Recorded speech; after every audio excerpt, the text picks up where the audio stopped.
తీసేస్తే సుమారుగా 100 మంది ఉంటారు. ఈ 100 మందికి గవర్నమెంట్ నుంచి డబ్బులు వచ్చినాయి 1,50,000. అదే కాంట్రాక్ట్ వచ్చిన ఇల్లు పూర్తి కాలేదు దాంట్లో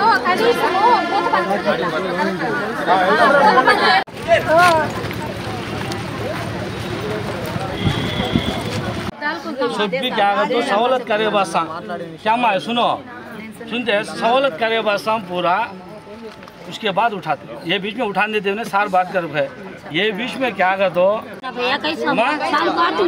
बोलते हैं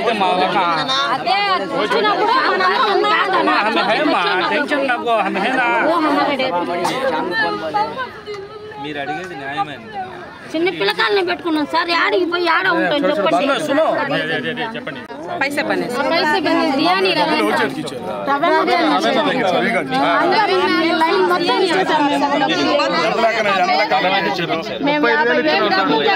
అందరూ మాకు అంటే టీడీపీ హయాం ఉన్నప్పుడు జిప్కా ఇల్లు రెడీ చేసుకున్నారు. అప్పుడు అన్నిలోనే వచ్చినప్పుడు ఏం చెప్పారంటే మాకు ఆ హౌసెస్ పెట్టుకున్నామన్నా ఏదో తెలుసో తెలియక పొరపాటు చేసుకున్నాము మాకై మేము తెలియక చేసుకున్నామన్నా మాకు 6 అంకణాలైనా అంత నేల చూపించండి జరగకుండా చూస్తాను మాట కూడా చెప్పినది.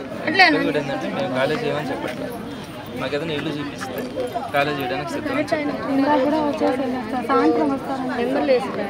మాకు వాళ్ళు బాకీ రండి డిఎస్పీ సభ్యులు బాకీ ఇల్లు కడతాము 1,80,000కి 3/4 ఇల్లు అవుతుంది. ఆ కాలు భాగం ఇల్లు పూర్తి చేయడానికి మీరు అమౌంట్ పెట్టుకోవాలంటే 3 దఫాలుగా కట్టిన వాళ్ళు 10,000 కట్టున్నారు, ఒకేసారి 30,000 కట్టున్నారు. వాళ్ళందరికీ వీళ్ళందరికీ నేనే మామూలుగా ఉండింది ప్లాట్లు ఇచ్చేటప్పుడు అది ఏం జరిగిందంటే సార్ మామూలుగా 2 రోజుల నుంచి చాలా హడావిడి చేస్తా ఉన్నారు. ఈ ఇల్లుని ఇమీడియట్ గా ఖాళీ చేయించాలా, కరెంట్ కట్ చేస్తాము, 6వ తేదీ సాయంత్రానికల్లా జేసీబీలు పెట్టి ఈ ఇళ్ళన్నింటినీ కూడా పగలగొడతామని చెప్పి ఇక్కడ అనౌన్స్మెంట్ కూడా చేసి నిన్న వాళ్ళందరినీ కూడా భయభ్రాంతులకు గురి చేయడం కూడా జరిగింది. అయితే మొన్న సాయంత్రం వారందరితో కూడా మాట్లాడడం కూడా జరిగింది. సో వారందరితో కూడా మాట్లాడిన తర్వాత కొన్ని విషయాలు అయితే అర్థమైనాయి. వాళ్ళందరూ కూడా చాలా నిరుపేదలు, అందరూ కూడా ఎస్సీ ఎస్టీ కుటుంబాలు ఇక్కడ మాక్సిమం ఉన్నాయి, మైనారిటీ కుటుంబాలు కూడా ఉన్నాయి. వారందరిలో కూడా చాలా మంది వృద్ధులు ఉన్నారు. ఈ రోజే ఒకరు చనిపోవడం కూడా జరిగింది. ఈ ఇష్యూస్ జరుగుతా ఉన్నప్పుడే అక్కడ ఒక వ్యక్తి కూడా మరణించడం కూడా జరిగింది. సో చాలా మంది చిన్నపిల్లలు, వృద్ధులు ఆరోగ్యం బాగలేక చాలా మంచాల మీద ఉండే పరిస్థితి కూడా ఈ రోజు మనం ఇక్కడ గమనించాం.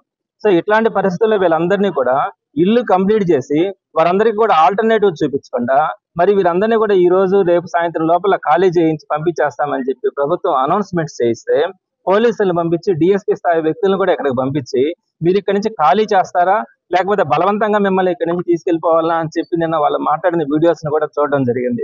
అయితే ఆ సందర్భంగా నేను ఆర్డీఓతో కానీ కలెక్టర్ గారితో కానీ కమిషనర్ గారితో కూడా మాట్లాడడం జరిగింది. అయితే కలెక్టర్ గారు అయితే చాలా స్పష్టంగా వెంటనే రెస్పాండ్ కూడా అయినారు.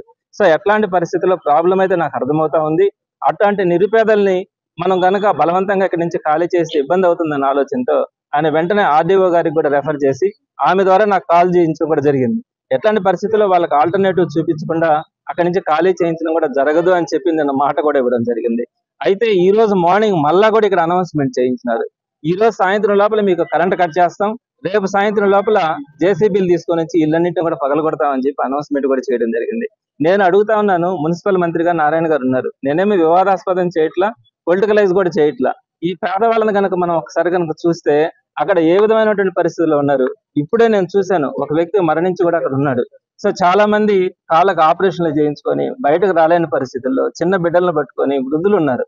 వారందరినీ కూడా ఇక్కడి నుంచి కనుక తొలగిస్తే కనీసం చెట్లు కూడా సరిగా లేవు, చెట్ల కింద వాళ్ళు పడుకోవాలన్నా కూడా. ఈ రోజు మనం ఆంధ్రప్రదేశ్ లో మనం ఏం చెప్తా ఉన్నాం, ప్రతి నిరుపేదకు కూడా ఒక ఇల్లు ఉండాలా అని మనం చెప్తా ఉన్నాం. మరి ఇట్లాంటి నిరుపేదల గురించి మనం ఆలోచించుకోకుండా ఎక్కడెక్కడదో ఏదేదో మనం పెద్ద పెద్ద ఉపన్యాసాలు చేసుకుంటా మన కళ్ళ ముందు కనిపించే ఇట్లాంటి సుమారుగా ఒక 150 కుటుంబాలని ఈ రోజు ఇల్లు కనుక తొలగిస్తే వీళ్ళందరికీ కూడా వీళ్ళకి కనీసం చెట్టు కింద పడుకునే పరిస్థితి కూడా కనిపించట్లేదు.